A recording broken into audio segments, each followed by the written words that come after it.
Very pleased to be joined now by Ike Villanueva, UFC light heavyweight up against Nick Negumereanu this weekend. Ike, very good to see you. How's it going? This guy is learning about the UFC, right? The step up in competition can sometimes catch people by surprise. He was undefeated before his first loss.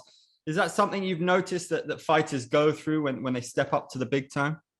You step on the big stage, like I said, you're not fighting for that local promotion where they're padding you wins, where you know you're going to dominate.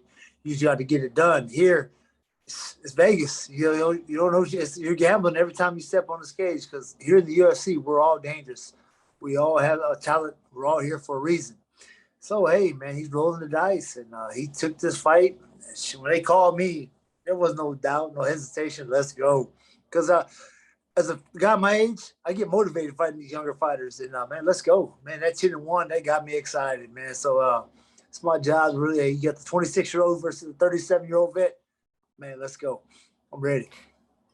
It's such a roller coaster sport. I mean, you were a champion in Fury. You know how tough it is in the UFC. You got a beautiful knockout against Vinicius and then, a tough fight against Marcin in your last outing. How do you deal with that ups and downs like that? 1 minute you're absolutely flying, the next you're back down. I've been here since I started in MMA, man. Since I started fighting, I've been here. I was always that guy, one fight away. You can see I fight at 85, 205, I fight at heavyweight. I was always that guy just looking anyway to get in the door. Now, any challenge they brought to me, it was tough. I mean, because that first round against the last fight against Prochazka, good guy, big, long, very technical. And I had rocks in the first round. I just didn't have the gas tank to really finish him, get him out of there like I should have. There's opportunities. I let it slide. Second round, he made a great adjustment. Great kickboxer. Caught me with the liver, caught me with the toes. And it was just great. But you can't land that kick. I mean, that kick was just like 1 in a million. You ain't going to land that over and over. Hey, got lucky. Props to him. But, hey, man, like I said, I've been in this game a long time. And I'm used to it, man. Hey, next play. If you let it dwell on you, your career's done. You're stopped. You got to get in the gym and fix it. And me, I'm older, I'm wiser. Thank God I'm in the UFC at this age because if I was younger, I'd have been done already. I saw your son posted on Twitter, like, expect another highlight reel from my dad. How motivating is that? Man, like I said, man, I'm 37 years old. I got a 17-year-old son who's a senior right now. I got a stepson the same way, 17-year-old. And my boys are my life, man. But to be able to be in the gym with my kids at where I'm at right now, it's amazing, man. Because you don't get no higher than the UFC. And like I said, most fighters, they have 3 and 4-year-old babies when they're in the UFC. My kids about to go to college next year. So it's like, when they can motivate me like that, it's on, man. I love it. It's man, I get emotional talking about it because, man, as a dad, I want to show my kids hard work pays off. Through whatever obstacles you have in life, don't quit. Just keep fighting. No, don't cry about it. Keep pushing, man. Your hard work will pay off, and I'm living proof. We know how ruthless this business can be. Do you feel like you're fighting for your UFC future? Do you feel like you've got to not only win, do you feel like you got to knock him out? Like, is it pressure? Man, every fight's a pressure because I put it like this, man. I got kids to feed at home. You want to make it in the UFC, you got to win, flat out. You got to win. You don't win, it's the struggle. Like I said, I'm still a blue-collar guy. I work.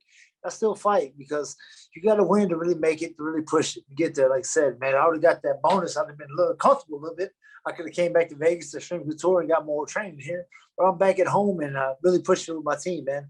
But like I said, hey, if it's do or die, hey, I'm always good with my back against the wall, man. I'll do another kiss of death. You want it, I'll deliver it. And I think this guy, he's going to try to really test himself. And I'm the wrong guy to test yourself with because I'll make it ugly fight. And I'm a crowd pleaser. I think Dana has me on the main card for a reason because I come to entertain. I'm not a boring fighter. And I think the fans love that, man. Anytime you just say you see Ike on the card, he's bringing it. That's awesome. Do you think this is a fun time for the division in general? Like I hear Jiri is kind of understudying. He's going to be in Vegas, right, for that title fight. People really see him as one of the most exciting light heavyweights in a while. Do you agree with that? Do you think it's as good as people say? Man, yes and no. He has his flaws, but he's correcting them, man. He looked great last fight. But you see fighters that call him out that, at his caliber, that can really expose him. But, man, like this division is coming back. No John Jones. So, it's a hit or miss. But like I said, man, I think Glover gets it done next Saturday, man. Because I was in Jacksonville when he fought Anthony Smith. Anthony Smith, man, I'm a big fan of his, but Glover was beating his ass and apologizing the whole time. Another grown man beating you up, I'm sorry, it's business. Anthony's just like, man, it's okay, bro. I was in Oz. So I hope Glover can get it done for those old guys. But like I said, Jiri, yeah, man, I see him coming up, man. Like you said, he fixes those flaws. Man, he's gonna be a dangerous fighter, man. That guy is something else. Is that inspiring for you? I saw an article with Glover saying that he was partying for a while. He loved to party, and now he's just living clean like an athlete. But he's, how old is he now? Is he in his 40s? Like 42. That's, he's looked completely revitalized. How inspiring is that?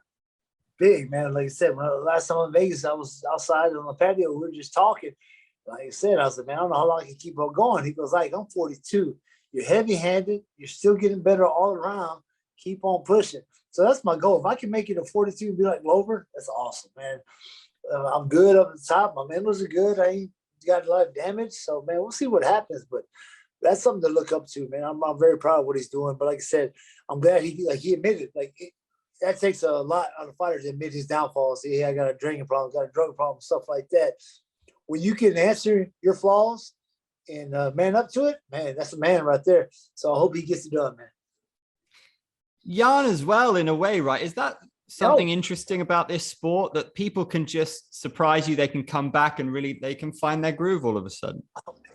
That's it. You got a 50-50 chance every time you step in the cage, you can pull the upset. And then light heavyweight, it's a punch of chance. I mean, you see what he did. But his last performance against Sanye, that was just like, okay, he showed Sanye there are levels for a reason. And he just, I don't think Sanye thought he was going to take him down like that over and over and over. And that was just amazing. Hey, man, big ups to him, man. That was a big win for him because, he was down. You see him and Corey Anderson going back and forth with each other right now. But it's like that. Corey got him the first time. He got Corey the second time. Hey, that's MMA. You don't go undefeated here. It's rare you go undefeated. So, hey, it's part of the game, man. Hey, we fight with 4-ounce gloves all around, man. So, 8 limbs, man. We're all trying to break each other's face, man. It's part of the game, man. Do you think John Jones leaving was kind of the best thing that could have happened for the division?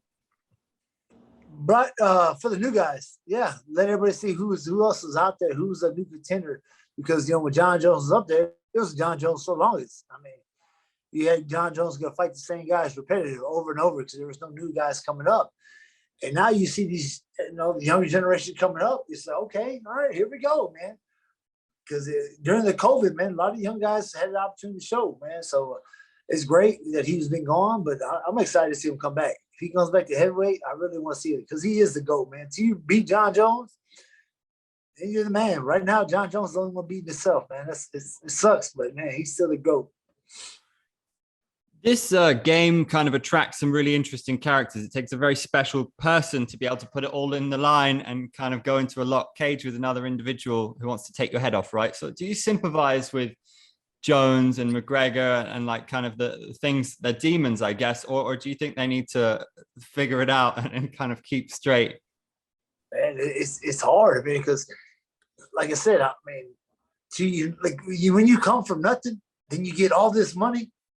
I mean, what do you do? It's like, it's hard. And you get all these new friends and everybody just want to hang out and be around. How do you answer that? So it's tough, man. Like I said, like you get the personal demons, then you get the bad flock that hangs around you. So you really gotta have a good team, real good coach that really, okay, hey man, let's fix this. And nowadays, there's a lot of yes coaches in this game. Just anyway, okay, you're the champ, so whatever you want, that's it. Man, I miss like the old, like the boxing trainers. They're like, man, like Teddy Atlas, he keep it real. He can tell you, hey, you don't like it? Tough shit, get the fuck out the gym. That's what we really need to get back in MMA, man. I appreciate the coaches back home, man. Tough love, man. You don't give us tough love, we should go walk all over. If there's one thing you could change in this sport, what would it be? People talk about the gloves, about eye pokes. People talk about bringing back soccer kicks, open scoring, like no time limit for rounds. Is there one thing you would bring back?